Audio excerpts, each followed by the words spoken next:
अस्सलामुअलैकुम नाज़रीन प्रोग्राम सवाल हम करेंगे के साथ मैं हूं आपका होस्ट आपका दोस्त कबीर सोलंकी। तो आज हम बात करेंगे जो आने वाला जो सैलाब का या बारिशों का जो सिलसिला शुरू हुआ है और काफ़ी रजब और रुझान में काफ़ी लोग जो हैं मुतासर हो रहे हैं। काफ़ी इलाके जो हैं ज़राबा भी आ चुके हैं, फसलें जो हैं वो तबाह हो चुकी है।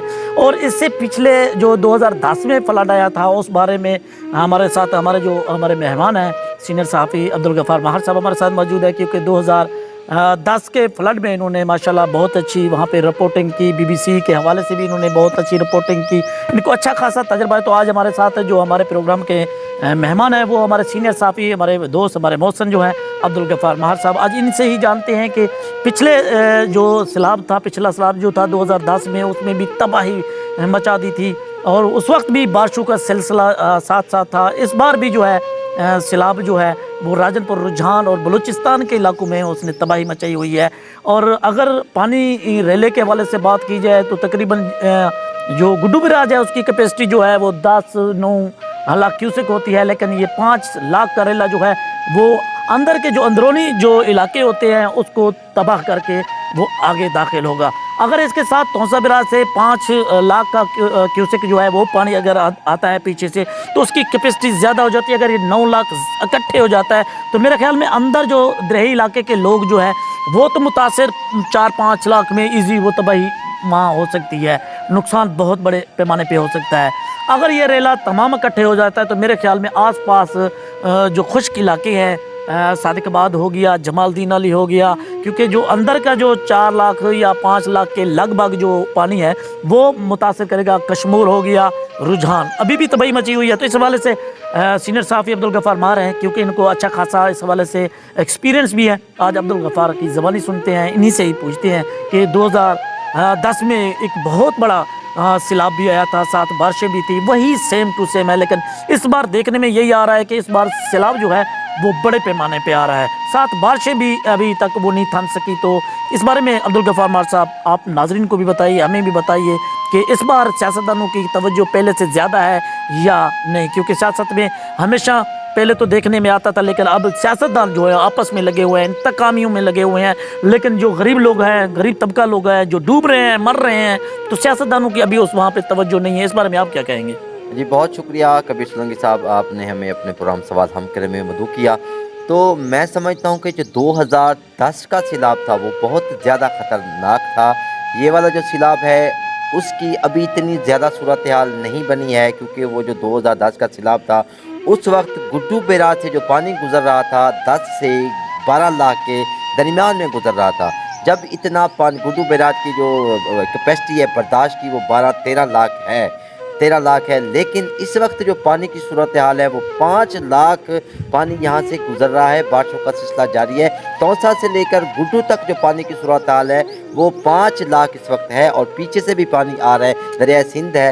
तो यहाँ पे मैं समझता हूँ कि सैलाब की जो सूरत हाल है दरिया के जो अंदरले हिस्से हैं वहाँ पे तो ज़्यादा तबाही हो रही है। तो लेकिन अगर ये 9 लाख से जब ज़्यादा क्रॉस होता है तो फिर ये जो सुपर बंद हो गया या दिलकुशा बंद हो गया या जो भोंग के जो इलाके हैं यहाँ से पानी के टूटने का बहुत ज़्यादा ख़तरा होता है। और दिलकुशा जो बंद है जमालदीन वाली के बिल्कुल पास है, और चाचड़ा के जो कुछ इलाके हैं वो इंतहाई वहाँ पे बड़े बंद हैं, उन बंदों के टूटने का उस वक्त ख़तरा होता है जब पानी 9 लाख से ज़्यादा क्रॉस करता है। तो उस वक्त फिर सैलाब की सूरत हाल हमारे जो पक्के के इलाके हैं वो ज़्यादा मुतासर होते हैं, उस वक्त बंद टूटते हैं, क्योंकि जो दरिया में लोग बसते हैं वो सैलाब से मुकाबला करने की पोजीशन में होते हैं, लेकिन उन बेचारों को अंदाज़ा भी होता है कि सैलाब आएगा, और तो फिर वो अपने फिर जहाँ पे जानवर हैं और आबादी है वो दूसरी जगह पे नकल मकान भी कर जाते हैं, और उनके जो घर हैं वो तो जब 4-5 लाख या 6 लाख पे जब सैलाब जाता है, ये क्यूसेक पानी हो जाता है, तो वहाँ पे तबाही हो जाती है, उनके नुकसानात हो जाते हैं जो कच्चे के अंदर लोग हैं।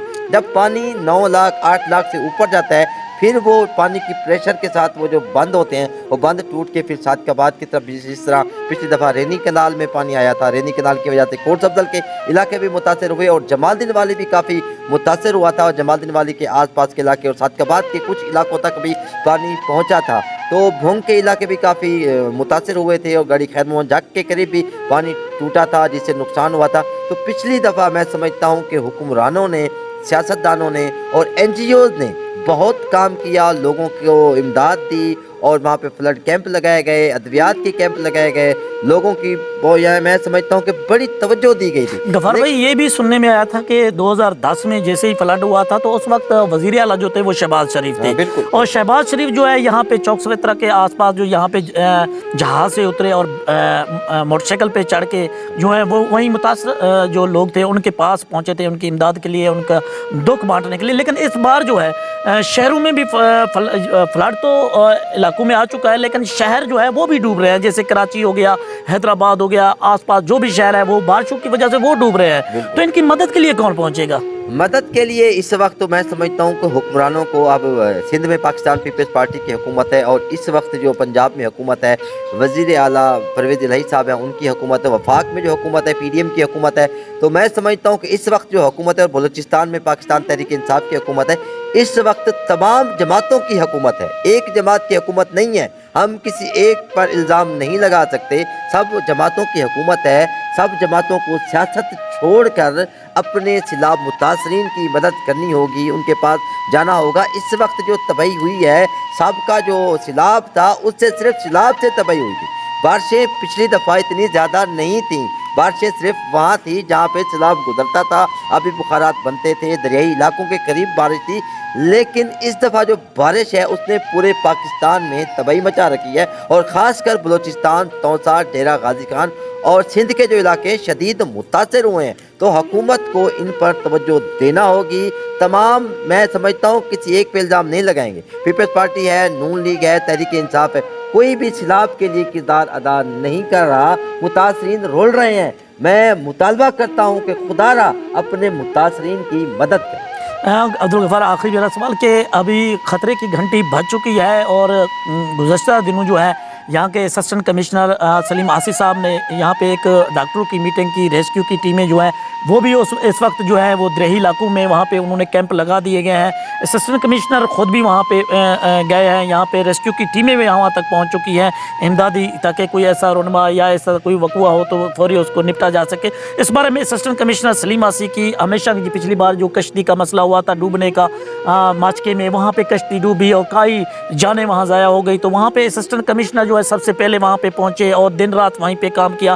اب سیلاب کی بھی یہی صورت ہے, ابھی بھی اسسٹنٹ کمشنر انتظامیہ کی طرف سے پہلی بار اسسٹنٹ کمشنر سلیم آصف صاحب کو دیکھا ہے کہ وہ دریا میں کیمپ جہاں لگائے ہوئے ہیں اس پہ کام کر رہے ہیں. تو اس بارے میں آپ کیا کہیں گے کہ اسی طرح حکومتی باقی جو لوگ ہیں, سیاسی لوگ ہیں, وہ اگر اپنے یو سی کے حوالے سے یا اپنے علاقوں کے حوالے سے کام کریں تو میرے خیال میں اس پہ قابو پایا جا سکتا ہے. اسسٹنٹ کمشنر محمد سلیم آصف صاحب کی جو ذمہ داریاں ہیں وہ میں سمجھتا ہوں کہ ایمانداری کے ساتھ ادا کر رہے ہیں. تو سلیم آصف صاحب ان کی تو میں سمجھتا ہوں ڈیوٹی ہے, وہ کام کر رہے ہیں, بہت اچھا کام کر رہے ہیں. لیکن حکومت اگر ایسے لوگوں کا ساتھ دے, اسسٹنٹ کمشنر کا ساتھ دے, تو میں سمجھتا ہوں کہ یہاں پہ تباہی نہیں ہوگی, کیونکہ سیلاب آ رہا ہے اور نقصانات بھی ہو رہے ہیں, نقصان کا ازالہ ہونا چاہیے. تو اس وقت نقصان کا ازالہ نہیں ہو رہا ہے. تو ماشکا کے حوالے سے آپ نے بات کی, میں سمجھتا ہوں کہ اسسٹنٹ کمشنر محمد سلیم آصف کی کاوشوں سے متاثرین کی جو مدد بھی ہو چکی ہے, اور وہ 3 سے 4 روز وہاں پہ موجود رہے اور دن رات ایک کیا, اور وہاں پہ تفصیلی لسٹیں تیار کی. 20 گھرانوں کو چیک بھی تقسیم کیے جا چکے ہیں. تو اس میں میں سمجھتا ہوں کہ محمد سلیم آصف کا اور مختوم مرزا محمود کا کردار تو اہم ہے. تو میں سمجھتا ہوں کہ اس طرح اگر اور لوگ بھی اپنا کام کریں تو اچھا ہوگا. جی ناظرین, یہ تھے ہمارے مہمان, ہمارے سینئر صحافی, بہت ہی دبنگ صحافی ہیں عبدالغفار ماہر. بہت ہی تجربہ اور بہت ہی رپورٹنگ میں ان کا ایک بہت ہی مختلف انداز ہوتا ہے اور دبنگ سٹائل ہوتا ہے. تو ان کو تمام معلومات ہوتی ہیں, کیونکہ پچھلے 2010 میں فلڈ آیا تھا تو وہیں پہ بی بی سی کے حوالے سے جو ہے وہیں پہ اس نے کوریج کی, تمام ایکسپیرینس رکھتے ہیں. ان کی آپ نے بات سنی. انشاءاللہ اگلے پروگرام کے ساتھ پھر حاضر ہوں گے. انشاءاللہ آپ کو اسی طرح اپڈیٹ دیتے رہیں گے. تب تک دیجیے اپنے میزبان کبیر سولنگی کو اجازت. اللہ حافظ. پاکستان زندہ باد, پاک فوج زندہ باد.